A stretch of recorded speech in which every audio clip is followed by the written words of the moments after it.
మన భక్తికి, ఆత్మీయతకు మొత్తానికి కూడా ఆధారం ఎవరు అంటే యేసు ప్రభువే. యేసు ప్రభు పునాది, మనకి మన బేస్ పాయింట్ ఆయన. సరే, బాగుంది. ఆయన ముఖ్యమైన మూలరాయి. ఇక ఆ తర్వాత మారు మనసు ఒక పునాది. ప్రతి క్రైస్తవుడికి కూడా మారు మనసును గూర్చి తెలిసి ఉండాలి. మారు మనస్సు, అందులో కూడా మళ్ళీ విభాగాలు ఉన్నాయి.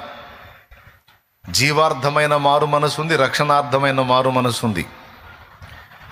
సింపుల్గా చెప్పాలంటే లోకములో ఉన్నవాళ్ళు పొందాల్సిన మారు మనసు ఉంది, అలాగే రక్షణలోనికి వచ్చిన వాళ్ళు పొందాల్సిన మారు మనసు కూడా ఉంది. మారు మనసు అనగానే ఒకే టైపు కాదు. లోకంలో ఉన్నవాళ్ళు ఆ లోక సంబంధమైన వాటిని విసర్జించి, ఆ వ్యసనాలను, అలవాట్లను, వాళ్ళు గతంలో ఫాలో అయినటువంటి మార్గాన్ని విసర్జించి మారు మనసు పొంది క్రీస్తు వైపు తిరగాలి. ఇది వాళ్లకు ప్రకటింపబడిన మారు మనసు. Praise the lord.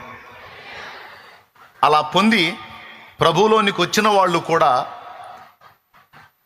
మళ్ళా రోజు పొందాల్సిన మారు మనసు ఉంది, అనుదిన మారు మనస్సు.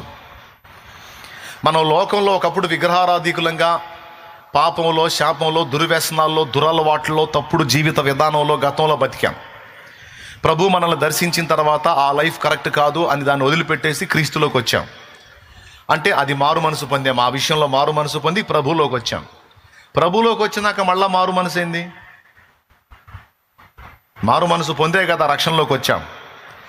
బాప్తిస్మం పొందకముందే మారు మనసు పొంది బాప్తిస్మం పొందాం.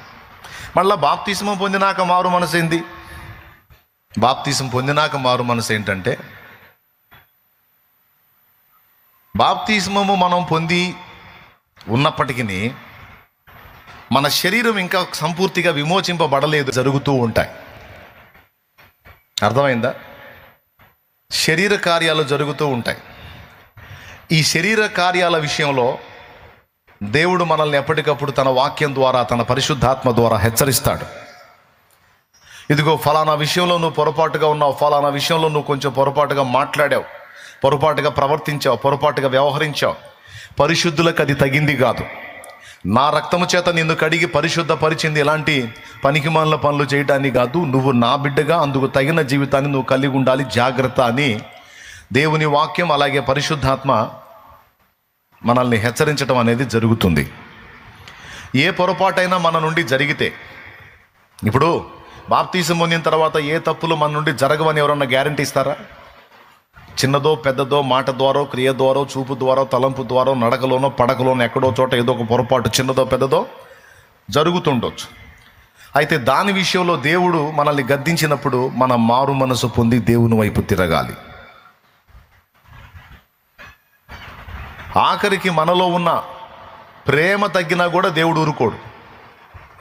సహోదర ప్రేమ తగ్గినా ఊరుకోడు, దేవుని యందలి ప్రేమ తగ్గినా దేవుడు ఊరుకోడు. హెచ్చరిస్తాడు. నీ కష్టమును, నీ సహనమును, నీ క్రియలను నేను ఎరుగుదును.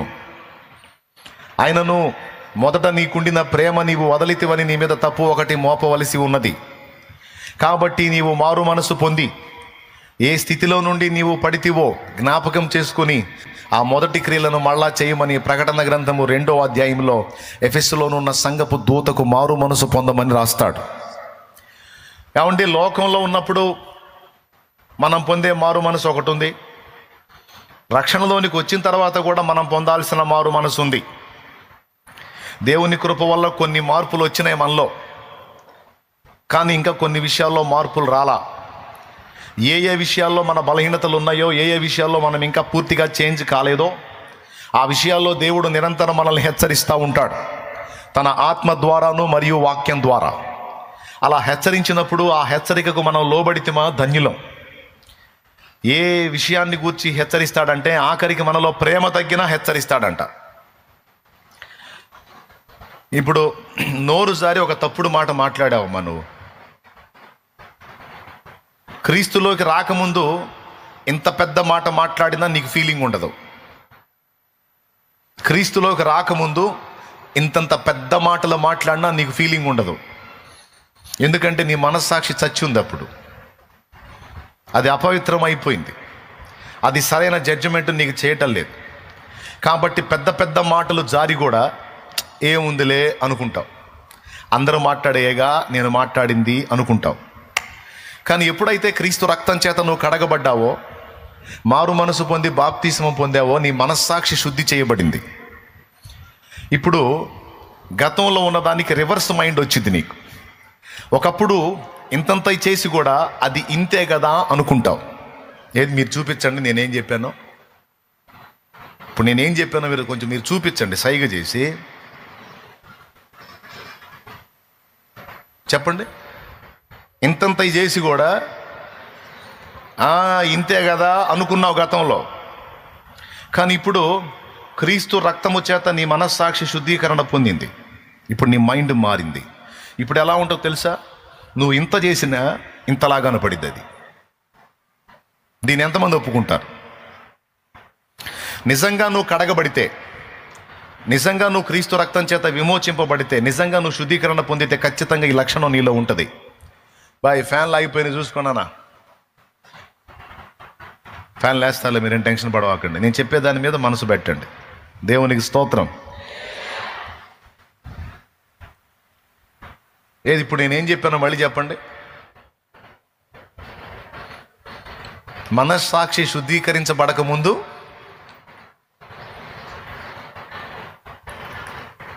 ఇప్పుడు శుద్ధీకరణ పొందిన తర్వాత అది రైట్, బాగా చూపించారు. దేవునికి స్తోత్రం. హల్లెలూయా. ఎందుకు? మన మనస్సాక్షి కడగబడింది. నువ్వు కానీ ఒప్పుకోలేదనుకో, దిద్దుకోలేదనుకో, మారు మనసు పొందలేదనుకో, ఆ విషయంలో నువ్వు పశ్చాత్తాపడలేదనుకో, నీకు ప్రశాంతత ఉండదు. గ్యారంటీ ఇస్తా. నెమ్మది ఉండదు. ప్రార్థన చేయడానికి ధైర్యం రాదు, ఆరాధించడానికి ధైర్యం రాదు, ప్రభువును స్తుతించడానికి ధైర్యం రాదు, వాక్యం దగ్గరకు పోవడానికి మనసు రాదు. అన్ని బ్రేక్. ఇవన్నీ జరగకూడదు అంటే ఖచ్చితంగా నువ్వు ముందు చేయాల్సిన పని ఏంటంటే దేవుని పాదాలను ఆశ్రయించి ఒప్పుకొని దిద్దుకోవాలి, మారు మనసు పొందాలి. జరగకూడనివి నీ ద్వారా జరిగితే హెచ్చరిస్తాడు, జరగకూడనివి నీలో జరిగితే హెచ్చరిస్తాడు మారు మనసు పొందమని. అలాగే నీలో ఉండాల్సినవి తగ్గినా కూడా హెచ్చరిస్తాడు. స్తోత్రం. మీకు ఈజీగా అర్థమయ్యేటట్టు చెబుతానండి, బుర్ర బదులు చేసుకోవడం ఎందుకో. డాక్టర్ దగ్గరికి వెళ్ళినప్పుడు డాక్టరు 2 విషయాలు మనల్ని హెచ్చరిస్తాడు. డాక్టర్ ఒకటి, మనం చెయ్యకూడని వాటిని చేయొద్దు అని హెచ్చరిస్తాడు. ఫర్ ఎగ్జాంపుల్, మందు తాగుతున్నవాడు ఉన్నాడు అనుకో, ఆసుపత్రికి పోయాడు అనుకో, డాక్టర్ అడుగుతాడు మందు అలవాటు ఉందా అని. ఉందండి అన్నాడు అనుకో, తాగొద్దు, అది మంచిది కాదని చెప్తాడు. అది నీ లివర్ని, కిడ్నీలని డ్యామేజ్ చేస్తుంది, నీ నరాల వ్యవస్థను దెబ్బతీస్తుంది. ముందు అర్జెంటుగా, అన్నిటికంటే ముఖ్యంగా ముందు నీ లివర్ డ్యామేజ్ అవుతుంది. అదొక్కటి పోతే చాలు మొత్తం పోద్ది. కాబట్టి నువ్వు అర్జెంటుగా మందు మానుకోనాయనా అని చెప్తాడు. అంటే చెయ్యకూడనిది చెయ్యొద్దు అని చెబుతాడు. ఏ డాక్టర్ అయినా వ్యసనాలు మానుకో, చెయ్యకూడనివి చెయ్యొద్దు అని చెప్తాడు. అంతటితో వదిలిపెట్టాడు. లోపముగా ఉన్న వాటిని గురించి కూడా హెచ్చరిస్తాడు. లోపముగా ఉన్న వాటిని అంటే రక్తహీనత ఉందనుకో, బ్లడ్ పర్సంటేజ్ బాగా తగ్గింది, ఇది ఇంకొంచెం తగ్గితే నీకు ఆయాసం వస్తుంది, నువ్వు ఏ పని చేయలేవు, శక్తివంతంగా ఉండలేవు, బలహీనపడతావు, నీ గుండె కూడా వీక్ అయింది,